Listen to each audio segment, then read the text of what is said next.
Shalom, salam podcast M116 Mazmur pasal 116 yang mendasari akan potes yang kita akan belajar bersama-sama. Ada satu tema menarik yaitu bolehkah gereja berpolitik? Mari kita belajar, bolehkah gereja berpolitik?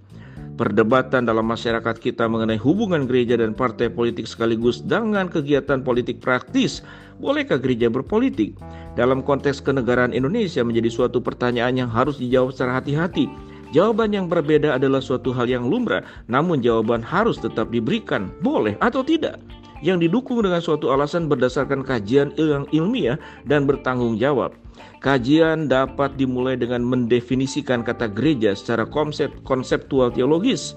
Gereja adalah institusi rohani karena beranggotakan orang-orang percaya yang dipanggil keluar dari kegelapan dan menerima terang Kristus dan diutus kembali ke dunia yang gelap ini untuk menerangi kegelapan itu. Gereja adalah institusi rohani yang didirikan oleh Kristus di atas pengakuan akan kebenaran bahwa Yesus Kristus adalah Tuhan dan Juru Selamat. Matius 16 ayat 16-18. Gereja berada di bumi, earthly, tetapi tidak bersifat duniawi, worldly.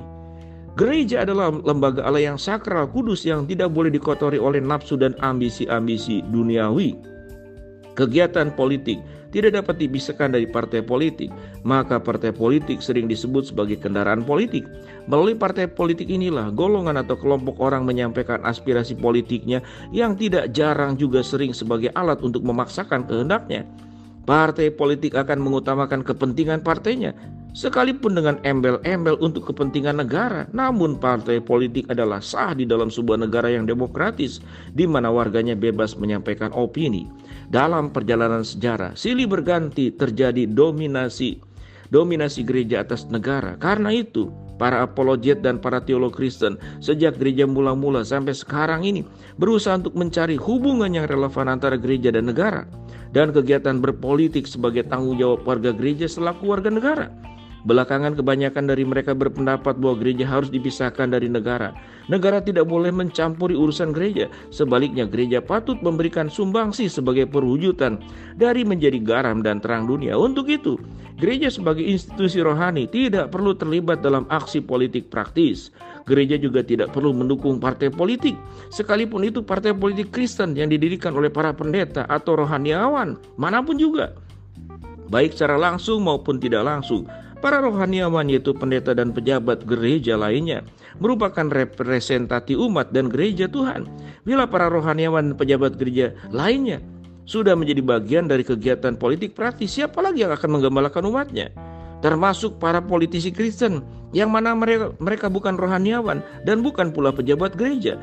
Gereja melalui pejabat gereja seharusnya menggembalakan umat yang terjun dalam dunia politik, sehingga mereka menjadi politisi yang berani membela kebenaran dan keadilan, serta berani membela kaum lemah dan miskin sebagaimana Yesus sendiri berpihak kepada mereka. Kecenderungan setiap partai politik untuk mencari kekuasaan dengan cara apapun sesuai dengan situasi dan kondisi yang sedang dihadapinya. Dan demi tujuan dan eksisnya partai politik sering melakukan kesalahan, yaitu tends to corrupt, yang didasarkan pada pertimbangan-pertimbangan itulah sangatlah memalukan kekristenan apabila sebuah partai politik yang berbasiskan Kristen melakukan kesalahan demi kepentingan partainya. Karena itu menurut hematnya, gereja dan rohaniawan tidak perlu terlibat dalam aksi politik praktis yang pada akhirnya nanti menjadi bumerang bagi gereja itu sendiri. Gereja harus dipisahkan dengan politik praktis, bukan dari politik sebagai ilmu dan wacana demi pembangunan bangsa negara. Kegiatan gerejawi harus dipisahkan dari kegiatan politik, tidak boleh dicampur adukan. Gereja adalah gereja dan partai politik adalah partai politik. Hal itu bukan berarti adanya dualisme antara gereja, bahwa gereja itu kudus dan partai politik atau negara itu kotor dan tidak kudus. Di sisi lain, sejarah membuktikan politik selalu syarat dengan kekuasaan, kejahatan, dan kekotoran. Gereja bukan lembaga yang anti politik, sebaliknya harus menerangi kegiatan politik sehingga negara terbawa oleh tujuan yang benar sesuai dengan cita-cita proklamasi dan cita-cita reformasi. Gereja sepatutnya menggembalakan umatnya yang berpolitik praktis sekaligus menyadari posisinya sebagai agen kerajaan Allah di bumi ini. Karenanya, orang Kristen sebagai anggota gereja mempunyai tugas mengomunikasikan kebenaran dan keadilan kepada seluruh umat manusia tanpa pandang bulu. Warga gereja atau umat Kristen berjuang untuk umat manusia ciptaan Tuhan. Gereja tidak berjuang untuk membangun masyarakat yang eksklusif dan berjuang untuk kelompoknya sendiri. Dalam perjuangan politik, orang-orang Kristen tetap harus menjadi terang dan garam dimanapun mereka berada, termasuk melalui partai politik yang sifatnya nasionalis, yang sedang memperjuangkan kebenaran dan keadilan demi proses pembangunan bangsa, serta membangun masyarakat yang adil dan makmur, dan tidak membangun suatu institusi politik yang berjuang untuk kelompoknya sendiri. Gereja tidak boleh dikotori oleh nafsu-nafsu duniawi yang bertopengkan partai politik Kristen atau sejenisnya dengan alasan membela hak-hak Kristen atau mewujudkan Indonesia baru berdasarkan prinsip-prinsip atau ajaran kekristenan. Tetapi gereja seharusnya menunjukkan jati diri yang benar, integritas sesuai dengan prinsip-prinsip Alkitab, dan mengakui bahwa Indonesia dibangun di atas dasar Pancasila yang berbineka tunggal ika.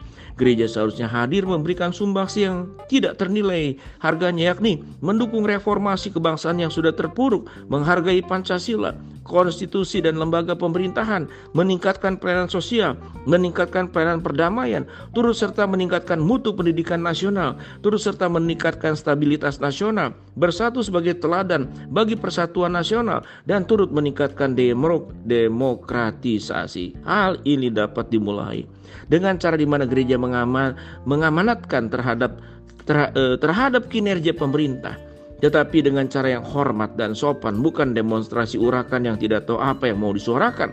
Gereja juga tidak seharusnya ikut-ikutan menjadi golput tanpa alasan yang benar. Warga gereja dapat mendukung partai-partai politik yang berasaskan Pancasila dan semangat nasionalisme dengan pertimbangan yang rasional, bukan berdasarkan agama. Warga gereja bukan kaum separatis, apalagi menjadi provokator untuk hal-hal negatif, melainkan ikut ambil bagian dalam mencari jalan tengah kebijakan yang diterima oleh masyarakat Indonesia yang sangat majemuk ini. Gereja tidak perlu berpolitik praktis, tetapi gereja mendukung umatnya dan mengembalakan mereka secara benar, yakni orang-orang yang kompeten di dalamnya, sehingga tidak menyimpang dari esensinya, yakni menjadi garam dan terang Kristus di dunia ini. Dengan demikian, gereja mendatangkan sesuatu yang berarti bagi bangsa dan negara Indonesia tercinta. Demikian sahabat podcast M116, gereja bolehkah berpolitik? Kalau kurang paham, dengarkan lagi berulang-ulang. Shalom, Tuhan memberkati.